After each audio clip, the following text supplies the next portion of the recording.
শীত মানেই হলো গ্রামে বেড়ানো। আর গ্রামে যদি শীতের সময় না যাওয়া যায়, সেক্ষেত্রে কিন্তু শীতের মজা বোঝাই যায় না। আমরা যাচ্ছি ভোলা জেলাতে নানু বাসায় বেড়াতে। হ্যালো এভরিওয়ান, আসসালামু আলাইকুম। কি অবস্থা? কেমন আছেন সবাই? আই হোপ আপনারা ভালো আছেন। আলহামদুলিল্লাহ, আমরাও ভালো আছি। আব্দুল্লাহ উইথ মম চ্যানেলে আপনাদের সবাইকে ওয়েলকাম জানিয়ে নতুন আরেকটি ভিডিও নিয়ে হাজির হয়ে গিয়েছি। আশা রাখছি আজকের ভিডিওটি আপনাদের কাছে ভালো লাগবে। এই তো আমার কলিজার বাপজানের কিন্তু ফার্স্ট টাইম চুল কাটানো হচ্ছে। ভিডিওটা হয়তো আপনাদের কাছে নতুন মনে হবে, তবে আমাদের কাছে কিন্তু ভিডিওটা পুরনো। যাই হোক, সবসময়ের মতো যেটা করি স্মৃতি হিসাবে রেখে দিয়েছি। তো ফোনের স্টোরেজ একদমই ফুল হয়ে গিয়েছে। ভেবেছিলাম না ভিডিওটি শেয়ার করা হবে আর।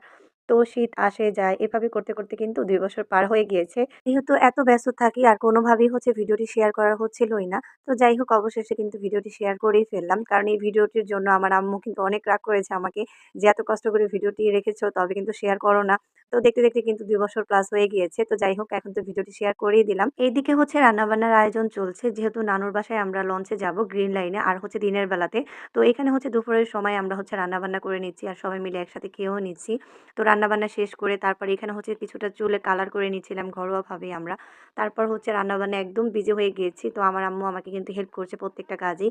যেহেতু আমরা অনেকগুলো রান্নাবান্না করে নিয়েছি, রাতের বেলাতেই করে নিচ্ছিলাম। কারণ দিনের বেলা সকাল, সকাল যেহেতু আমরা বের হব, তো সেজন্য দেখা যায় রাতের বেলা সব রান্না করে রাখলে দুপুরবেলা দেখা যাচ্ছে লঞ্চে ওগুলো খেতে পারবো।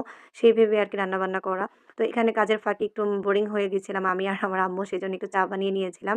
তো চা খেয়ে তারপর গরুর মাংস বসিয়ে দিয়েছিলাম। তারপর এখানে হচ্ছে বেগুন ভাজি করে নিচ্ছি। এদিকে হচ্ছে আম্মু আমাকে হচ্ছে পেঁয়াজের কলি এবং সে সাথে সিম দিয়ে একটু ভাজি করব সেটাই আরকি ধুয়ে দিচ্ছিল। তো ধুয়ে দিচ্ছিল আর আমি এদিকে হচ্ছে বেগুন ভাজা করছি, যেহেতু সেজন্য পেঁয়াজ আর মরিচটা ভেজে ভালোভাবে এখানে এটা খুব সুন্দর করে কিন্তু খেতে ভালো লাগে এভাবে করে নিচ্ছিলাম। আর এদিকে কিন্তু আমার গরুর মাংস রান্না করাটা শেষ। এগুলো হচ্ছে লঞ্চে নিয়ে যাব, সেইজন্য আরকি রেডি করে নিচ্ছি রাতের বেলা। তো আমরাও কিছুটা খেয়েছি এবং সে সাথে হচ্ছে আবার কিছুটা লঞ্চে নেওয়ার জন্য মানে রেখেছিলাম। তো এইখানে হচ্ছে গরুর মাংস রান্না করে তারপরে এই তো ভাজিটা বসিয়ে দিয়েছি। আর পাশের চুলাতে আমি এখন একটু দুধ বসিয়ে দিব। তো রাতের বেলা যেহেতু ভাবলাম যে দুধগুলো একটু গরম করে নিই, খেতে ভালোই লাগবে। যেহেতু কয়েকদিনের জন্য আমরা বের হব। তো ইনশাআল্লাহ আস্তে, আস্তে করে কিন্তু এখন আপনাদের সাথে কিন্তু এই তো ভোলা জেলার ভিডিওগুলো শেয়ার করব। তো একটু, একটু করে ভিডিও শেয়ার করার চেষ্টা করছি। তো এবারই শেষ আলহামদুলিল্লাহ। আম্মু যদি আমার পুরো ভিডিওটি দেখে তাহলে বুঝতে পারবে যে সব ভিডিওটি আমি শেয়ার করে দিয়েছি আশা করছি।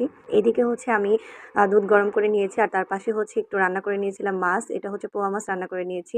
আর এদিকে আম্মু আমাকে হচ্ছে রুটি বানিয়ে দিচ্ছিল লঞ্চে নেওয়ার জন্য। তো রুটিগুলো ভালোভাবে আমি হচ্ছে ছেঁকে নিচ্ছিলাম। তারপরে এই তো রান্নাবান্না শেষ করে আমরা রাতের ডিনার শেষ করলাম, সবাই একসাথে খেয়ে নিচ্ছি।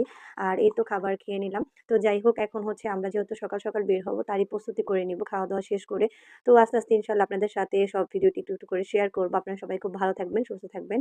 আর আমার পেজটি অবশ্যই ফলো দিয়ে একটি লাইক দিয়ে দিবেন ভিডিও দেখার শুরুতেই প্লিজ। লাইক দিলে কিন্তু আমার ভালো লাগে এবং আমিও যাদের ভিডিওগুলো দেখি প্লিজ একটি লাইক দিয়ে ভিডিওটি কিন্তু কন্টিনিউ করি। ওকে? তো সবাই ভালো থাকবেন। আল্লাহ হাফেজ। আসসালামু আলাইকুম।